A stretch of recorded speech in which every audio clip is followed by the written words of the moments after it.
আমার বাবাজি বন্ধুরা, কাবা বাইতুল্লাহ যাওয়ার জন্য শুধু টাকা প্রয়োজন হয় না, আল্লাহর কবুলিয়াত থাকলে আল্লাহ রাব্বুল আলামিনের করুণা দ্বারা, বরকত দ্বারা আল্লাহ ওই কাবা বাইতুল্লাহ নিয়ে যায়। একটা উদাহরণ দিব, কিতাবে এসেছে, আল্লাহর বান্দার নাম হলো আব্দুল্লাহ ইবনে মুবারক।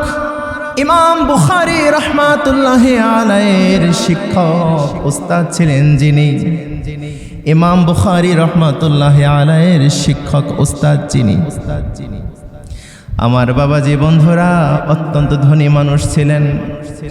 আব্দুল্লাহ ইবনে মুবারক নানা বাড়ির থেকে উত্তরাধিকার সূত্রে অনেক সম্পদের মালিক।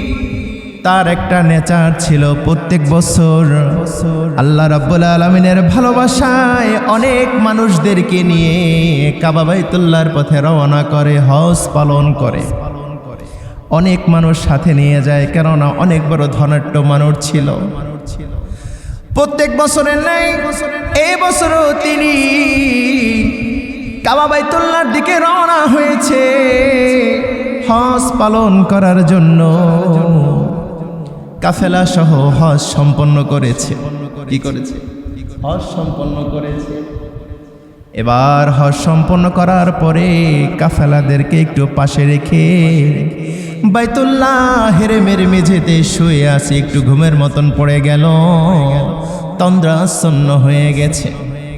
আব্দুল্লাহ ইবনে মুবারক তন্দ্রাচ্ছন্ন হওয়ার পরে, একটু ঘুমিয়ে যাওয়ার পরে স্বপ্ন মাঝে দেখতে পায় আব্দুল্লাহ ইবনে মুবারকের পায়ের কাছে একটা লোক দাঁড়ানো, মাথার কাছে একটা লোক দাঁড়ানো। দুইটা লোকের লম্বা লম্বা দাড়িগুলো থেকে যেন পানি টপ টপ করে পড়তেছে। আর আব্দুল্লাহ ইবনে মুবারক স্বপ্নের মাঝে ওই দুইটা লোকের মোকালামা, কথাগুলো শুনতেছে। একটা লোক বলতেছে, জানুনি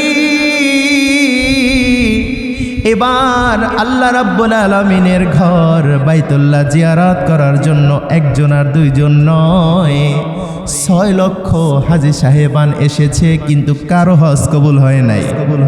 একটু আশ্চর্য কিনা যে 6 লক্ষ হাজী এবার আল্লাহ রাব্বুল আলামিনের ঘর বাইতুল্লাহ জিয়ারত করার জন্য এসেছে, কিন্তু কারো হজ কবুল হয় নাই। এবার আরেকজন প্রশ্ন করল, আব্দুল্লাহ ইবনে মুবারক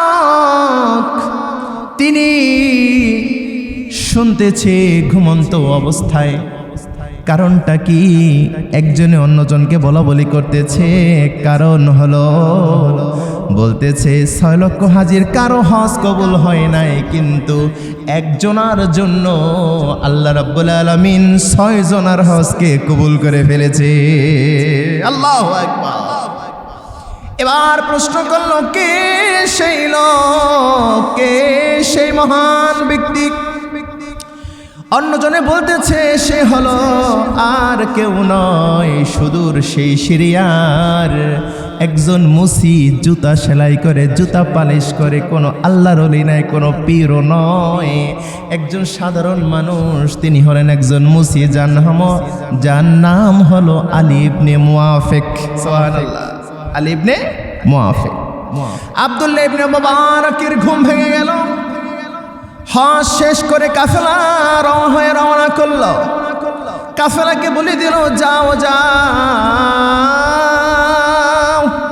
তোমরা ইরাকের দিকে রওনা করো, কিন্তু আমি আব্দুল্লাহ ইবনে মুবারক তোমাদের সাথে এবার আমি ইরাক যাব না, আমার বাড়ি ফিরে যাব না, আমি একটু যেতে চাই অন্যদিকে, অন্য একটা খোঁজে।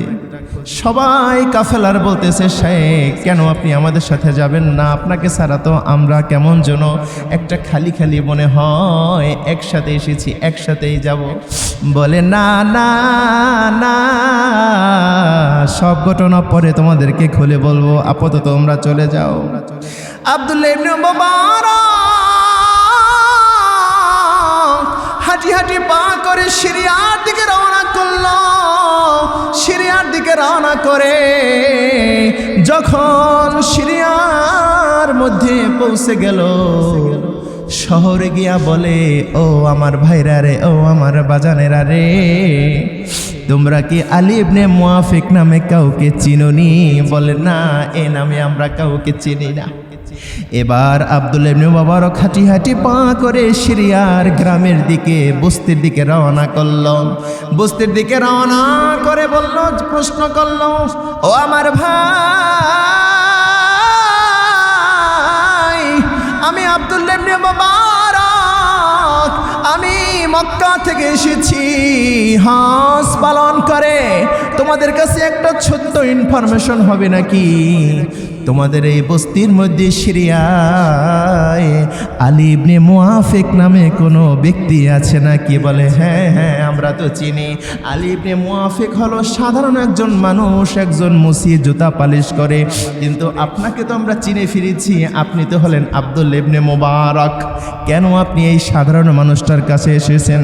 বলে, না না, আমি কোনো প্রশ্নের জবাব আমি তোমাদেরকে এখন দিব না, শুধু আমাকে জানিয়ে দাও, শুধু আমাকে বলে দাও আলী ইবনে মুআফিকের বাড়িটা কোথায়? আলী ইবনে মুআফিকের বাড়ির দিকে আমি রওনা করব, তার সাথে কথা না বলে তোমাদের সাথে আমি কথা বলবো না। একটু আশ্চর্য হয়ে গেল, কিরে, আমরা তো চিনে ফেলেছি, এর তো একজন বড় উস্তাদ, একজন বড় আল্লাহর ওলি আব্দুল্লাহ ইবনে মুবারক, তার বাড়ি তুই রাখে, তিনি কেন এই সিরিয়ায় এসে একজন মুশিকে খুঁজতেছে? একটু আশ্চর্য হওয়ার কথা কিনা, বলেন না? একটু আশ্চর্য হওয়ার বিষয় কিনা যে এত বড় মানুষ সাধারণ মানুষের কাছে আসলো, ঘটনা কি? আস্তে আস্তে হাঁটি হাঁটি পা করে আব্দুল্লাহ ইবনে মুবারক মুসির বাড়ির দিকে রওনা করলো। মুসির বাড়ির দিকে রওনা করে দরজায় করাঘাত করতেছে, দরজায় করাঘাত করতেছে। দরজাটা ওপেন করে বলতেছে, আপনি কি? আপনাকে চিনতে পারি নাই। বলে, চেনার দরকার নাই, আগে বলুন আপনি কি আলী ইবনে মুআফিক কিনা?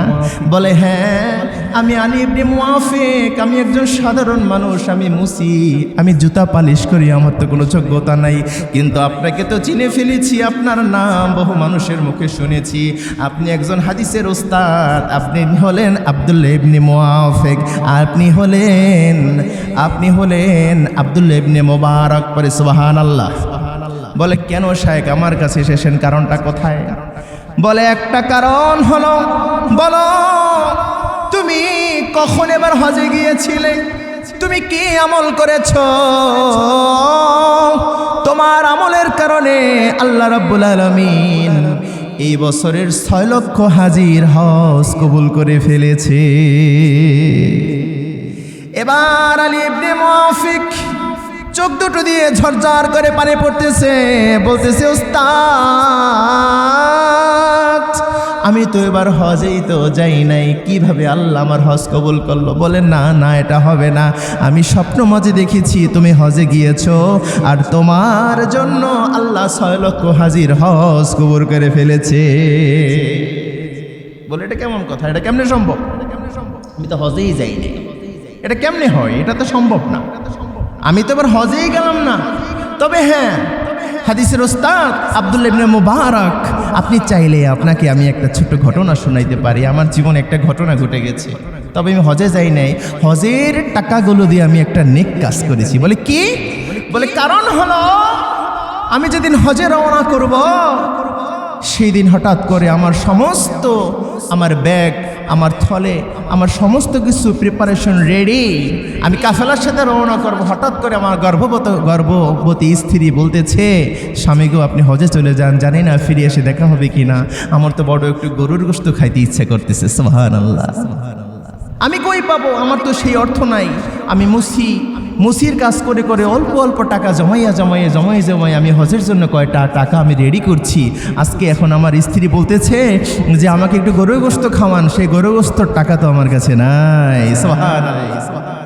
ও হাদিসের ওস্তাদ আব্দুল্লাহ ইবনে মুবারক, আমি বের হওয়ার পূর্বে আমি গ্রামের মধ্যে উঠে হেঁটে গেলাম, দেখি কোথাও একটু গোশত পাই কিনা, আমার স্ত্রীকে গোশত খাওয়াইতে পারে কিনা। কিন্তু না, কোথাও পেলাম না। কিন্তু এক বাড়িতে একটু গোশতের ঘ্রাণ আসে। আমি ওই বাড়ির মধ্যে প্রবেশ করে বললাম, আমি মুসি, তোমাদের এলাকায় জুতা সেলাই করি, আমাকে সবাই চেনো, আমি আলী ইবনে মুআফিক। একটু গোশত আমাকে দেওয়া যাবে কিনা? ওই মহিলা কেঁদে কেঁদে বলল, ভাই এই গোশত আমার জন্য জায়েজ আছে, কিন্তু তোমার জন্য জায়েজ নাই। বলে কেন? বলে আমার সন্তানগুলো কোনো খাবার করে নাই, এত কষ্ট ওরা পাচ্ছিল, মৃত্যুর মতন অবস্থা হয়ে গিয়েছে। আমার স্বামী বের হয়ে দেখলো একটা মরা পশু পড়ে আছে, সেই মরা পশুর থেকে কিন্তু গোশত কাইটা আইন না আমাকে দিল, আমি রান্না করতেছি, বাচ্চাদেরকে খাওয়াবো। আমার জীবন বাঁচার জন্য আমি মরা পশুর গোশতটা আমি নিয়ে এসেছি আমার স্বামী। কিন্তু আপনার এটা খাওয়া জায়েজ হবে না। এই কথা শুনে আলী ইবনে মুআফিক দৌড় দিয়ে বাড়ি চলে গেল। বাড়ি যাইয়া বলতেছে, ওগো আমার সহধর্মিনী, হজের জন্য যে টাকাগুলো আমি রেডি করেছিলাম, দাও সেই টাকাগুলো দাও। বলতেছে, আপনি কি গোশত আনেন নাই? বলে পরাগায়তা হবে, তুমি টাকাগুলো দাও। বলতেছে, ওস্তাদজি আমি সেই টাকাগুলো ওই গরিব ওই পরিবারকে দিয়া বললাম, তোমরা যাও, এই মরা গোশত খেতে হবে না, এই টাকা দিয়ে তোমরা বাজার থেকে গরুর গোশত কিনে আনো, হালাল খাবার খাও। ওই পরিবারকে দিয়ে আমি জঙ্গলে চলে গেছিলাম। জঙ্গলে যাই আল্লাহর কাছে বললাম, মালিক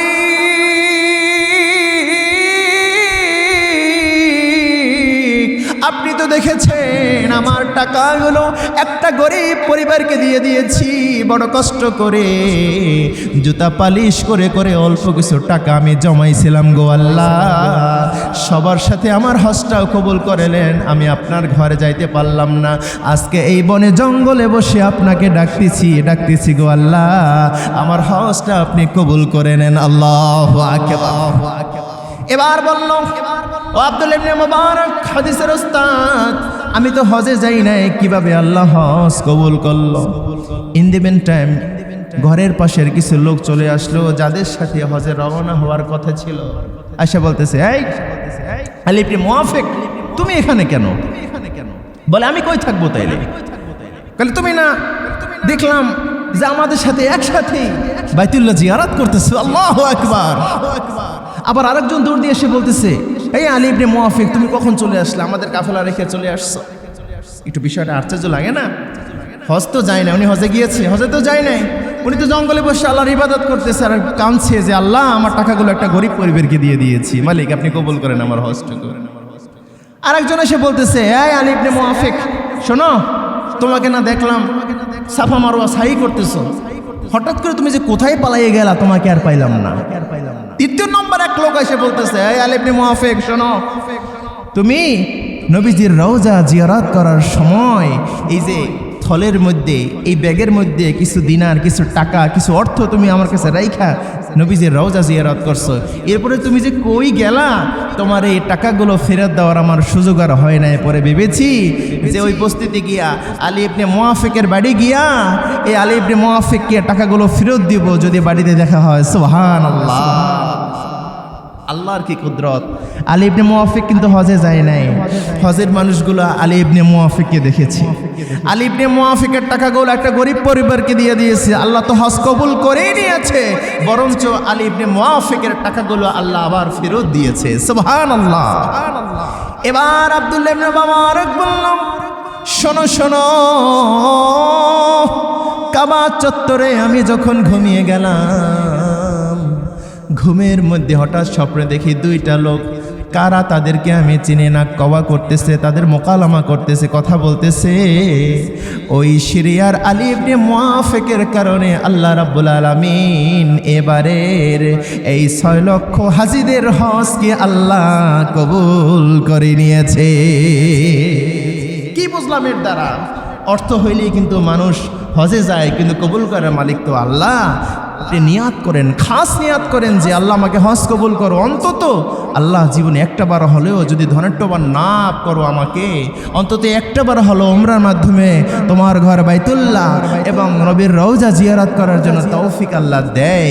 এটা আল্লাহর কাছে চান, তাহাজ্জুদ পড়ে, যিনি কবুল করবেন তিনি কে?